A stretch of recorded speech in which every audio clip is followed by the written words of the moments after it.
me, I'm a cartoonist and author, and when I am not doing that, I am actually working. I got a full-time job or just trying to make it through life. In any case, that's enough about me. I would like to talk today. I've been talking this week about belief and believing. And I had started about with the law of attraction. What is the law of attraction? If that's something that you hear and initially you're like, well, I'm out of here, done, law of attraction, mumbo jumbo, goofy woofy, well, then that's fine. But I think it's always beneficial to understand or try to understand things more. And the law of attraction at its core is something that is hard to understand and it's easy to dismiss. And so, not, I'm not saying you're lazy by just dismissing it. There's many people who dismiss it for various reasons who aren't lazy. But at the same time, um, as I mentioned in an earlier video, the law of attraction, whether we like it or not, believes it works. Whether we believe it works or not, it works, because if you say, I believe the law of attraction works, it's probably going to work for you in your life. It just is. If you say, I believe it doesn't work, it's not going to work for you, which is basically meaning that you're bringing that belief to life by saying it's not going to work. So that's where we're at. So that's why I started with belief. Today I want to talk about believing in love. And that almost seems on the surface like, duh, Jason, believing in love. Everybody believes in love, right?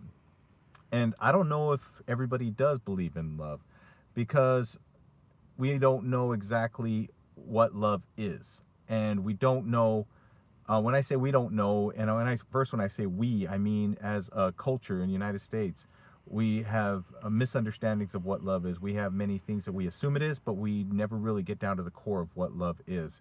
At least the majority of folks.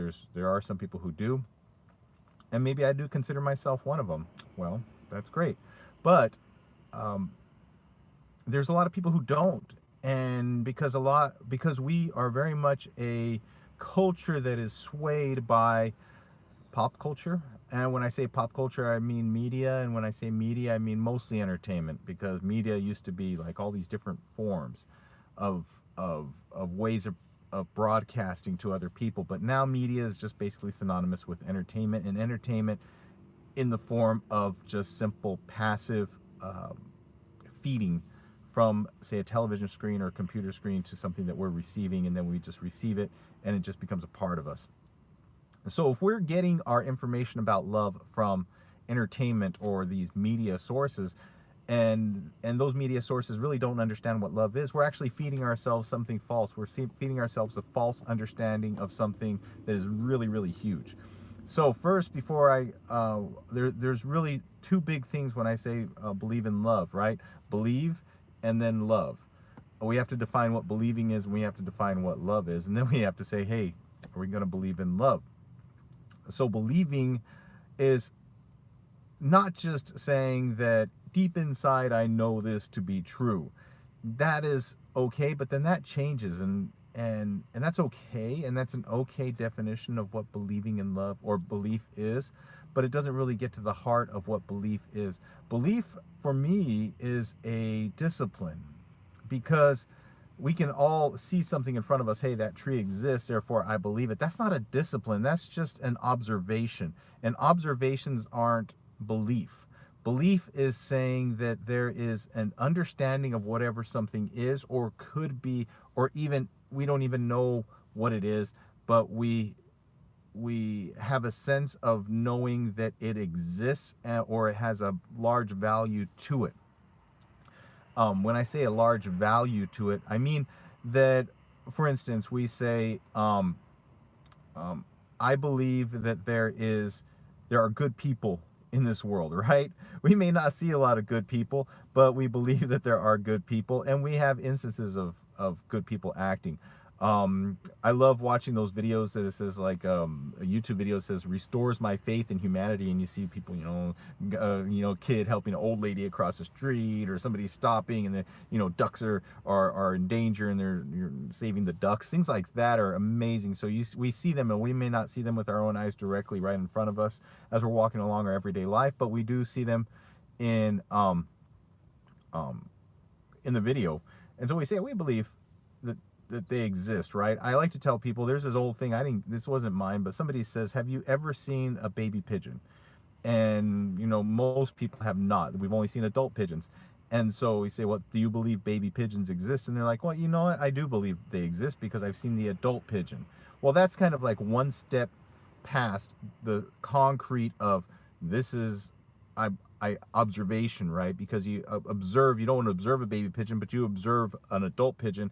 And so through that observation of the adult pigeon, you deduce, if you will, that the baby pigeon exists. And if the baby pigeon exists, then you say, okay, I can deduce that, therefore I believe it. And it is one step removed from that. So, but we're talking in like step 3, 4, 5, 6, 7, 8, 9. That's where belief gets really hard. And that's why I say it's a discipline, because it takes conditioning to actually believe something that we may not see in front of us and we can't deduce it from something else. But like I said, it can have great value. It could be something outside of us. It could be something big. People say, do you believe in God? Okay, yeah, some people believe in God, yada, yada. But that gets me to the second point in love. If we understand first off, what love is, and we understand what, say, the scripture, and we're going Judeo-Christian scripture, and even more leaning more towards Christian letters, if you will, in the New Testament, or what some call the New Testament, kind of get to understand what love is. But then we can also see that throughout the whole scriptures. I won't get into any of the sermon or whatnot, but I'm just touching on the fact that the God of what we call the Bible, the canon, is a God of love. And so understanding what that love is helps us define what love is in our own lives and in our own reality. So love, let's just set that aside for right now. Love is something that, if we just go by what entertainment and movies and whatnot tell us what love is either infatuation, love is obsession, love is a high degree of fondness, right? So I've always thought it's funny how people say, well, I like this person, but I don't know if I love them yet. And then they're like, oh, I've got to that point, I love this person, and you're saying, like, well, what does that mean? It's like, well, I kind of liked the things they did, but then I thought about it more, and then I really liked the things they did, and then that I went one step further, and I love the things they did and who they are. That's just a varying degrees of fondness.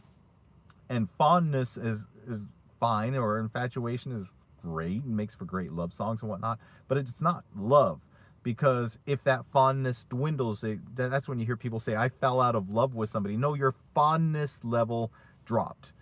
That does not mean that you love or don't love somebody if your fondness level for them drops. Oh, they no longer entertain me. It's no longer fun hanging out with them. I don't love them anymore. No, that just means that your fondness dropped. So love is, just like belief, I believe, is a discipline. Because it is something that we can, well, in one sense, we can tap into it from a greater source.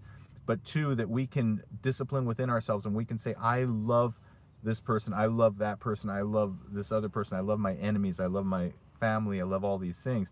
I'm not saying it's easy, and I'm not saying all of us get it 100% of the time. I think there was only one guy who got it 100% of the time. His name was Yeshua, Jesus the Christ. This is my king. And so that's why I aspire to be like him. I'm not there yet, but he's a great example of somebody who walks through life and walks in love, a true son of love, a true son of the true God. God is love, right? So in that way, love is not just an intense caring for somebody, or an intense concern. It's an understanding that you want the best for them in life. You also want to understand where they're coming from, where they're at, where they're going, what makes them tick, what drives them, what's their fuel, what they're scared of, all these other things. And we see them as a person who is just a universe unto themselves, and then we say that universe, that person has a value because they're amazing just because who they are. Not saying like everybody's amazing, whatever, blah, blah, blah. But in a sense, yes, we can look at people, because we can only come in contact with so many people, maybe 100, 200 people a day, if and that's not even that many, considering how many people are on earth. If we come in contact with, say, 20 people a day, and we can look at them and say, hey, that person, Each of those 20 people have their own soul. I care about them. I want the best for them, and I'm going to think awesome thoughts for them, and I'm going to just hold them in my mind and in my heart, and want the best for them, and be as patient as I can with them, and just lift them up and encourage them when I can. That is the beginnings of love. That is kind of the building blocks of love, and it's so much greater than that. It can't be encapsulated in just a small definition. So in concluding, when we believe, of course, it's acting. It's that discipline of really thinking that that can happen in love, that deep caring and empathy and sympathy, or all those things of just understanding another person. I believe that I can have that for other people, and I also believe that other people can have that for me.